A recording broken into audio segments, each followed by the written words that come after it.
B'siyata d'Ishmaya, on est dans la suite de notre Gemara, on est dans Kafhet Amud Aleph. Et on avait parlé dernièrement de ce Rav, donc Rabba Baravuna, qui coupait les morceaux de viande en triangle pour pouvoir les reconnaître. Vous vous rappelez, c'est là où on s'était arrêté la dernière fois. On avait dit que même Yom Tov, on aura de faire ces différenciations. Et donc, on va reprendre maintenant la suite. La Gemara dit Rabbi Hiya et Rabbi Shimon Berebi. Rabbi Hiya et Rabbi Shimon, nom de Rabbi, Shoklim Mané Keneged Mané Beyom Tov. Ils pesaient, au lieu de mettre des poids, ils mettaient un morceau de viande d'un côté et un morceau de viande de l'autre côté pendant Yom Tov. La Gemara dit Keman. Comme qui est-ce que cette habitude peut-elle être entrevue et considérée? Loke Rebi veloke Rabbonon, ni comme Rabbi, ni comme Rabbanan. Pour ceux qui ont fait Hazara, Hazak. Pourquoi? La Gemara, elle dit Loke Rabbi Yehuda, pardon, veloke Rabbanan. Ik Rabbi Yehuda, si c'est comme Rabbi Yehuda de notre Mishnah, Rabbi Yehuda de notre Mishnah, qu'est-ce qu'il a dit? Il a dit Shokel Adam Basar, keneged akli ou keneged akofitz. Un homme a le droit de peser pendant Yom Tov si, au lieu de mettre sur la balance de l'autre côté de la viande, il mettait un ustensile ou bien un kofitz, un couteau de cuisine lourd, comme on l'avait dit. La Gemara, en mettant cette citation, fait maintenant la didactique et la déduction de cette citation en disant Keneged akli in mide aharino keneged mide aharine lo. En face d'un ustensile, sous-entendu à la place de mettre un poids, puisqu'il en fait une différenciation de Ovdin de Hol, de l'habitude des jours ouvrables. Alors oui, c'est quelque chose que Rabbi Yehuda permet. Keneged mide aharina lo. Mais si de l'autre côté de la balance, il mettait autre chose, a priori, ça doit être compris de ses paroles que ce serait interdit. Or, la viande, qu'elle ait un autre morceau en face du premier morceau, elle n'est pas cli ou kofitz. De là, Bémet, pour comprendre cette Gemara, il faut regarder Rashi HaKadosh. Vous regardez avec moi? Il y a Rashi HaKadosh, vous voyez, en dessous du triangle que Rashi l'a dessiné,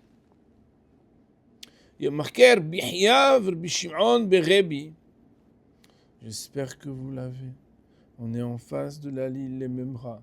Que Shayu Holkim Basar Benehem, lorsqu'ils partageaient de la viande entre eux, Ayu Shoklim Ota Mané Keneged Mané Beyom Tov. Mana Keneged Mana. Ils mettaient une portion en face d'une portion pendant le Yom Tov. Autrement dit, je vous donne un exemple Rabotai, si on doit partager en deux, même si on ne sait pas exactement combien ça pèse, mais si on met un morceau de viande et qu'en face, on a presque la même quantité, ou qu'on rajoute un petit morceau, etc., alors ça peut aller, ça s'appelle qu'on met mana keneged mana, une part contre une part pendant Yom Tov. Et c'était une manière comment il faisait pour Béhémet partager. La Gemara dit, ça ne peut pas aller comme Rabbi Yehuda. Pourquoi? Parce que Rabbi Yehuda, la seule exception qu'il a dit c'est permis de faire quand on n'utilise pas des poids, c'est quand on met kli ou quand on met kofitz. Il dit Rashi HaKadosh pour expliquer la déduction de Gemara, qui dit keneged kli'in, mais keneged mila harinalo. Si c'est autre chose, tu peux pas. Il dit Rashi, vous l'avez? Il dit Rashi, keneged kli'in de beholav achi urhe.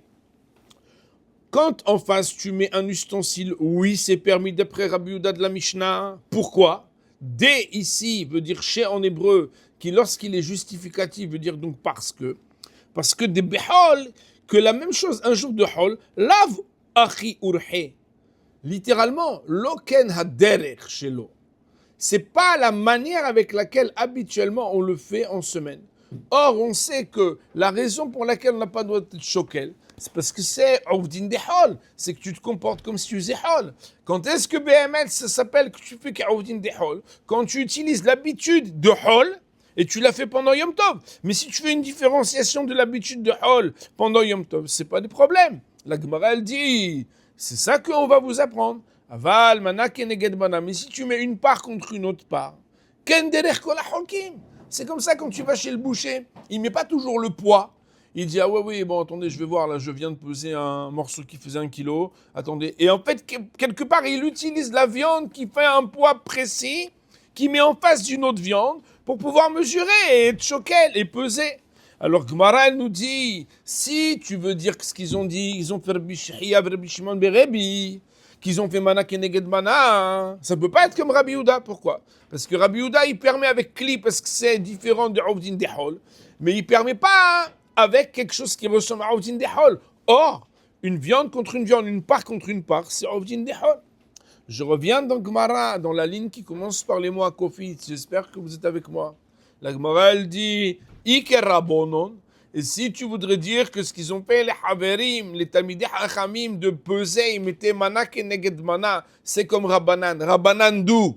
Rabbanan de la Mishnah. Reprenons Rabbanan de la Mishnah pour pas qu'il y ait d'histoire. Qu'est-ce que ça veut dire Rabbanan? Ils avaient dit, En mashgihim, bekaf moznaim kon ika. Rashi HaKadosh, il avait dit, on ne regarde pas la balance, no way, on ne l'utilise pas pendant Yom Tov. Alors la Gemara, elle dit, Ike Rabbanon, si c'est comme Rabbanan que tu veux essayer d'affilier, qu'est-ce qu'ils ont fait, ces deux Talmidei Hachamim? À Amrei, voilà que les Hachamim de la Mishnah, les Rabbanan de la Mishnah, ils ont dit, de poivrer les guillemets, citation, En mashgihim, bekaf moznaim kon ikar, fin de citation. Ils ont dit qu'on n'a pas le droit du tout d'utiliser la balance. Du tout. Ça veut dire du tout. Même quand tu mets mana keneged mana. Donc, t'es fichu. Ça veut dire que ni c'est Rabbi Yehuda, ni c'est Rabbanan. Maintenant, dans la Mishnah, combien on a des Tanaïm? On a Rabbi Yehuda et Rabbanan. Alors, tu veux dire que Rabbi Hiya et Rabbi Shimon Berebi, ils font pas n'importe quoi. Ils s'affilient à qui? Soit Rabbi Yehuda, soit Rabbanan. Qui y reste? La Gemara dit non. T'énerve pas. Inhu, eux, de'avud kerbi Yoshua. Ils ont fait comme Rabbi Yoshua. Je vous rappelle que tous les mots en araméen qui terminent par Vav avant la troisième lettre de la racine. Amour égale Amrou. Takoun égale Tiknou. Gazour égale Gazrou. Avoud, Avdou. Sauf que Avdou en araméen ne veut pas dire travailler comme en hébreu, mais Avdou en araméen veut dire faire. Je reprends les mots. Inhu, eux, des Avoud, c'est parce qu'ils ont fait Rabbi Yoshua, comme Rabbi Yoshua. Autrement dit, toi t'es frais, t'as fait Hazara avant le Shiur, tu sais que Rabbi Yehuda et Rabbanan, c'est vrai. Mais Gemara, elle te dit, regarde, ne te prends pas parce que tu connais 2 Rabbanim pour un Talmid Hacham. Il y a un autre Talmid Hacham que tu connais pas, il s'appelle Rabbi Yoshua, et lui aussi il a une opinion sur le sujet. Inhu, eux, qui Rabbi Hiya et Rabbi Shimon Berebi, ils ont fait comme Rabbi Yoshua. Autrement dit, s'il est vrai que tu as 2 intervenants dans la Mishnah qui s'appellent Rabbi Yehuda et Rabbanan, il y a un autre intervenant que tu connais qui s'appelle Rabbi Yoshua. Et Rabbi Yoshua, qu'est-ce qu'il a? Il a une braïta.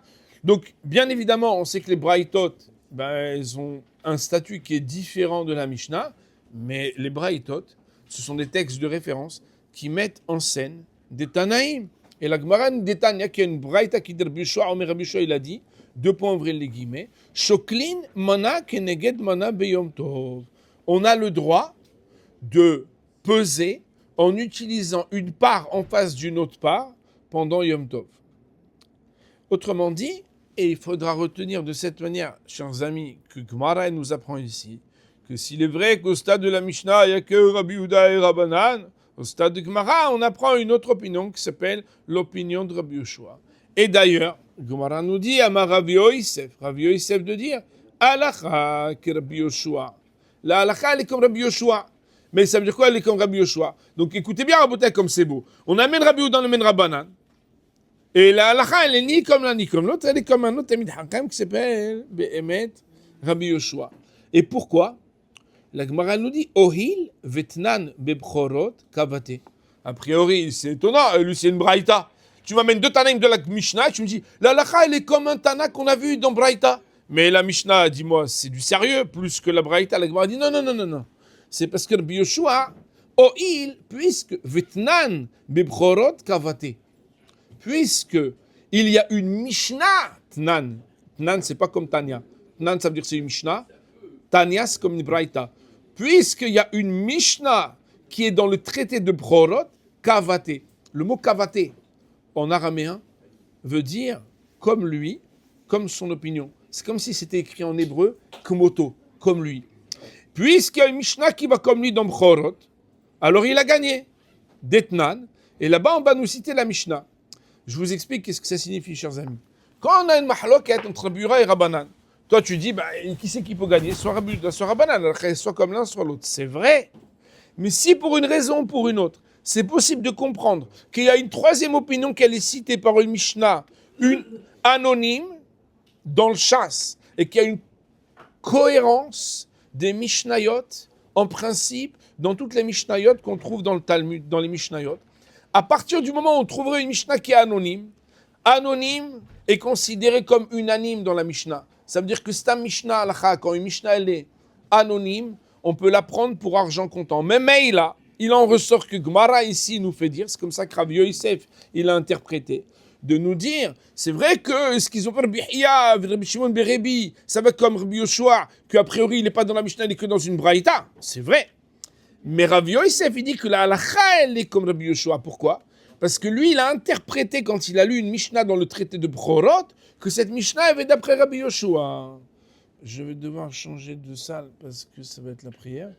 Je vais vous demander quelques secondes de patience. Je vous laisse en note. Donc, la Gemara, quand elle nous dit que la raison pour laquelle la halakha comme Rabbi Yoshua, c'est parce qu'il y a Mishnah qui va comme lui dans Bchorot, l'idée maintenant, c'est de lire la Mishnah dans Bchorot et de comprendre est-ce que oui ou non l'interprétation que Rav Yosef fait de cette Mishnah en disant que cette Mishnah dans Bchorot, elle est une raison de dire que la halakha comme Rabbi Yoshua parce que cette Mishnah elle va comme lui, est vraie ou pas? Lisons d'abord cette Mishnah qui est rapportée. D'Etnan, car il est enseigné dans une Mishnah. Alors, vous avez normalement une petite annotation qui vous montre la référence de cette Mishnah.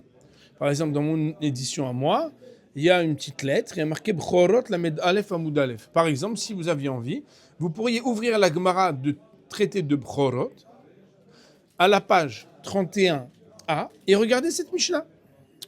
La Gemara nous cite cette Mishnah en nous disant Psulei Mukdashim Anatan le'egdesh ve'shoklin mana keneged mana bebchor. Psulei Mukdashim veut dire lorsque des choses avaient été consacrées pour le temple, mais qui sont devenues pasoul. Exemple, comme on l'avait déjà dit à propos du Bchor, mais c'est valable dans d'autres choses aussi, c'est quelque chose qui devait être consacré, et que la chose, elle était rendue inapte, par exemple, parce qu'il y a un défaut qui s'est développé sur la bête ou sur la chose qui doit être approchée, le rendant pasoul, c'est-à-dire inapte à son approchement. Anahatan, le profit qu'il peut en être tiré, malgré le fait que on ne va pas l'approcher sur l'autel saint, on ne va pas le donner à qui il aurait dû être normalement donné pour le Beth Amikdash, alors il y a une ana qui est possible. Eh bien, anatan le'ekdesh, l'argent de la rétribution de ce qui pourrait être profitable devra être donné pour le ekdesh, c'est-à-dire pour le temple. Autrement dit, la bête, par exemple, où la chose, elle valait 100 euros, si tu arrives à la troquer ou à en faire quelque chose, même si, au niveau de la cote, c'est pas la même cote que si Béhémet, c'était un korban, c'est vrai. Mais ces 100 euros-là, ils reviennent au Ekdesh. Veshoklin mana keneged mana. Bepro. Et on a le droit pour se faire, c'est-à-dire pour mesurer combien ça vaut, etc., de prendre une part, par exemple, de viande d'un bror et la mettre en face d'une autre part d'une viande pour savoir combien il y a de kilos et combien il y a de quantité. Alors, c'est vrai que cela nous semble original. Parce que tu dis, pourquoi on a besoin de le dire? C'est bien normal qu'on a le droit de peser si on doit vendre. Oui, mais de quelle manière on a le droit de peser? Utiliser une manière qui est un peu trop chol, c'est-à-dire un peu trop profane, un peu trop ouvrable, c'est manquer à la sacralité de ce qui, même après que c'est devenu pasoul, ça reste une viande qui n'est pas la même. Parce que c'est une viande qui, à l'origine, aurait dû être consacrée. Vous savez, par exemple, c'est juste par emprunt que j'utilise ce thème, mais pas parce que c'est une analogie parfaite. Quand quelqu'un, il doit jeter son talit, ou bien il doit jeter un outil qui s'appelle un clé mitzvah, s'il y a tashmiché kdusha, alors là, tashmiché kdusha, un élément qui a été utilisé pour une sacralité, on sait que par exemple les livres saints, les tefilines, etc., ils doivent être enterrés. La gniza, c'est un process qui amène à l'enterrement de ces choses. On n'en fait pas n'importe quoi. Mais même tashmiché mitzvah, quelque chose qui avait été consacré à faire avec une bonne action, même quand quelque chose aujourd'hui n'est plus habilité à ce qu'on en fasse une bonne action, on ne peut pas être mévazin. On ne peut pas rabaisser dans notre comportement, de pas non seulement faire comme si cet objet n'était pas sacré, mais comme s'il n'avait jamais été potentiellement consacré ni destiné à quelque chose de saint.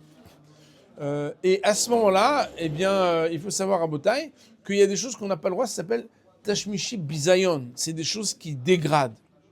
Et or, la Mishnah dans Prorod vient statuer, est-ce que le fait de peser cette viande, quand elle est devenue, alors que vous comprenez que le pror à l'origine, il doit être consacré et offert au temple. Et s'il devient Baal Moum, il est utilisable pour le Kohen. S'il est utilisable pour le Kohen, c'est qu'il peut aussi peser, il peut en faire, entre guillemets, quelque chose qui lui donne une rétribution. Cette rétribution-là, est-ce qu'elle doit passer par des modalités où il doit faire très attention comment il le fait, ou est-ce qu'il peut même peser comme la viande qu'on achète chez le boucher? La Mishnah nous dit, c'est pas un problème. Cette viande, nous dit la Mishnah, il n'y a pas de problème de la mesurer mana keneged mana. Autrement dit, par ricochet, Rabbi Yoshua qui s'est exprimé dans une braïta, Rav Yosef affilie la Mishnah de Prorot qui permet de peser une viande d'une part en face d'une autre part pour la peser, à l'opinion de Rav Yosef, à l'opinion de Rabbi Yoshua, en disant ce que moi j'ai entendu de Rabbi Yoshua dans la Braïta, en fait c'est comme ça que j'interprète la Mishnah. Et la Gemara de nous dire, à Marlé Abaye de lui dire, Bedilma loy, peut-être que ton analogie, elle n'est pas juste. Peut-être que ça n'est pas vrai, parce que Atkan Lokam Rabbi Yoshua Achaela, peut-être que jusque-là ne s'est prononcé Rabbi Yoshua ici que des Lekabizion Kochim. C'est parce qu'il n'y a pas une dégradation de Kochim. Autrement dit, Rabbi Yoshua, quand il a parlé dans les lois de Yom Tov. Il a parlé quand tu prends de la viande de juif normal, qui n'avait aucune consécration ni avenir, et que là-bas il dit, dans un cas pareil, tu as le droit de la mettre une en face de l'autre. Avalatam de Ikabizion Kochim. Mais si Rabbi Yoshua, tu lui posais la même question à propos de la Mishnah dans Prorot, peut-être qu'il lui dit, oh Rabotai, moi tout ce que j'ai parlé c'est dans le Chot Yom Tov, parce que là-bas il n'y a pas d'enjeu de sacralité, c'est uniquement une viande. Est-ce que c'est Ovdin Dehol par Ovdin Dehol? Tu dégrades au pire un peu de dire que tu fais quelque chose d'un peu ouvrable un jour de Yom Tov. Là-bas, c'est pas de problème. Mais si tu posais la même question à Rabbi Yoshua à propos de quelque chose qu'il avait un passé et quelque temps qu'il était consacré, peut-être que Avalata, mais là-bas, des Ikabizion Kochim là. Inami. Autre explication possible. Kan lokamre rabanan atam ela. Peut-être que les rabbanan qui ne sont pas d'accord là-bas, ils ne sont pas d'accord. Pourquoi? C'est parce que là-bas, ça ne ressemble pas à Ovdin de Hol. Parce que quoi, là-bas, il n'y a pas de concept de Hol et pas Hol. Pourquoi? Parce que quand on est en train de dire que la viande de Pror, dans la Mishnah de Prorot, on ne parle pas de Yom Tov, on parle là-bas de n'importe quel jour ouvrable. Tu veux prendre cette viande que de toute façon elle ne peut pas être utilisée pour être approchée sur l'autel saint, tu veux la peser. On te dit, tu as le droit de la faire mana keneged mana, mais l'enjeu, il ne met pas en compte un problème qui s'appelle Ovdin Dehol le jour de Yom Tov. Avalacha, mais ici, de mihzek à Ovdin Dehol, qu'il y a quelque chose de différentiel, c'est quoi? C'est que ici, tu fais rentrer un autre paramètre qui s'appelle Ovdin Dehol. Ça veut dire qu'en Ovdin Dehol, c'est que tu fais rentrer les jours ouvrables dans le Yom Tov. Oh. Peut-être que l'eau, peut-être qu'ils ne sont pas d'accord. La Gemara, elle nous dit, les Meimra décapdé à Adadé. Est-ce que toute cette histoire, elle a commencé parce que tu crois que Rabbi Shimon, Berebi et Rabbi Hiya, ils étaient pointilleux, qu'il ne faut pas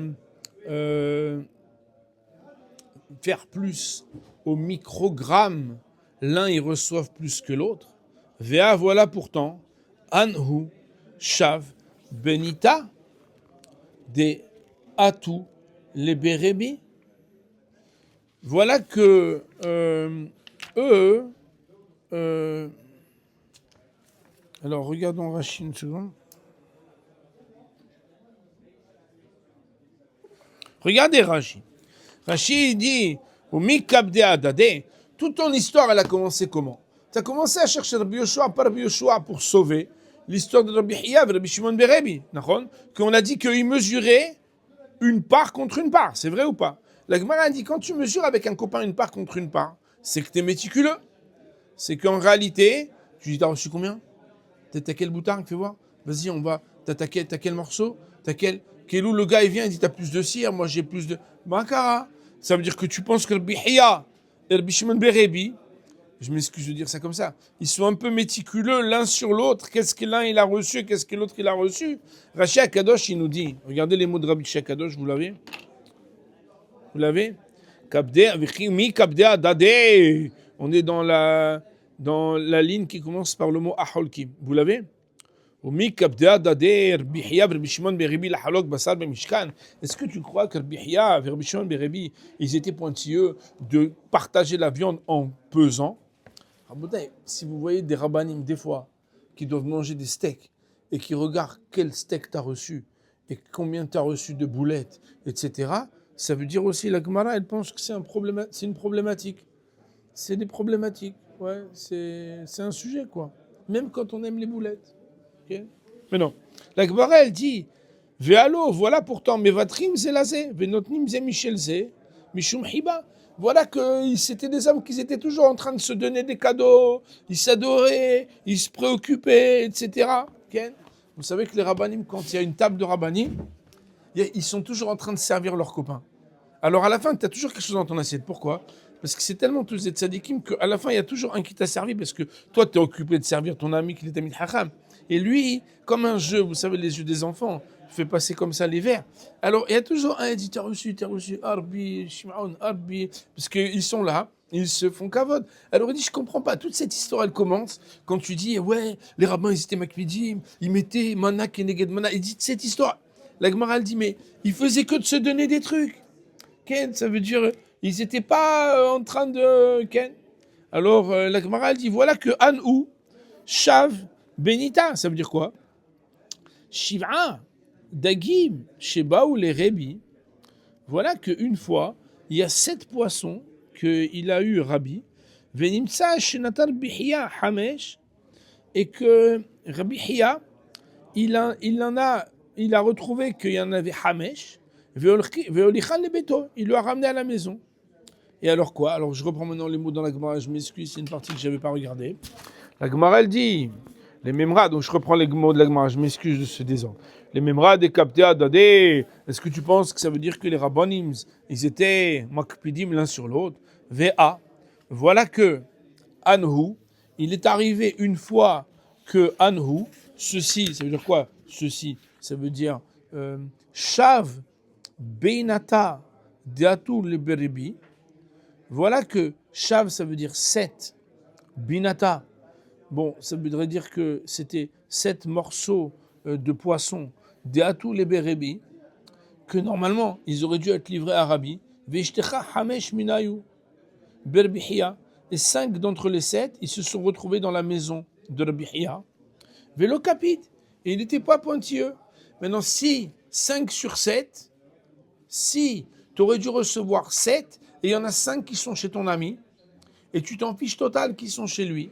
Si déjà 5 sur 7, tu t'en fiches, tu ne vas pas commencer à faire le pointilleux ou méticuleux, à avoir un morceau contre un morceau pour mesurer la viande. Et la Gemara, elle dit, Rabbi Shimon Berebi, Vélo capi de Rabbi Shimon Berebi. Alors la Gemara, elle dit, Amar Rav Papa, Rav Papa, il a répondu, Shadé Gavra Benayou, I Rabbi Hiya Rabbi Yishmael Rabbi Yosef, I Rabbi Shimon Berebi ou Bar Kapara. C'est vrai que Rabbi Hiya et Rabbi Shimon Berebi, ils étaient très cool l'un avec l'autre. Mais les Rabbonim, ils ont leur choix. C'est pas avec tout le monde qui sont détentes. Il y a des Rabbanim, c'est des grands amis des autres Rabbanim. Et eux, alors ils disent, il n'y a pas de problème. Mais tu peux pas être ami du monde entier. Il y a des gens avec qui ça fonctionne pas trop. Alors la Gemara, elle dit, Shadé, il faudrait que on envoie quelqu'un, euh, euh, que peut-être il y avait quelqu'un d'autre qui était intervenant dans cette histoire et que c'était pas comme vous dites. Parce que si c'était que Rabbi Hiya avec Rabbi Shimon Berebi, c'est pas possible. Peut-être que Rabbi Hiya avec Rabbi Ishmael de Rabbi Yossé. Peut-être l'histoire elle était entre Rabbi Hiya et Rabbi Ishmael de Rabbi Yossé. Ou bien peut-être elle était Rabbi Shimon Berebi avec Bar Kapara. Et peut-être que c'était Rabbi Shimon Berebi avec Bar Kapara. Autrement dit, si tu veux avoir une logique et une cohérence à ton histoire, tu es obligé de dire que cette histoire, elle n'a pas eu lieu entre Rabbi Hiya et Rabbi Shimon Berebi, parce que eux, en fait, ils n'étaient pas makpides l'un avec l'autre. Et tu es obligé de prendre d'autres protagonistes pour lui dire que sinon tu ne vas pas comprendre cette histoire. Alors, j'ai fait exprès de ne pas vous lire les Rashi, parce qu'il y a une digression et une parenthèse complexe dans Rashi, que d'abord, je voulais que vous ayez un pshat clair dans la Gemara.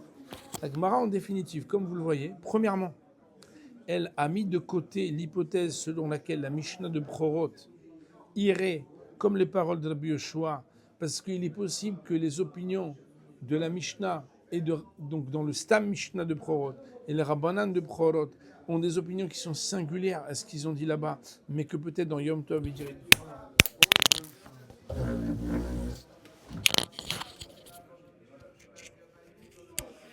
Ou peut-être que leur opinion, elle est dans Yom Tov, mais que dans Prorot, elle serait différente, en fonction de... C'est vrai que dans Prorot, on considère le bisayon, mais peut-être que quand on est permissible, c'est uniquement parce qu'on considère qu'il n'y a pas de bisayon, mais est-ce que c'est Ovdin Dehol ou pas? Donc on a mis en exergue cela.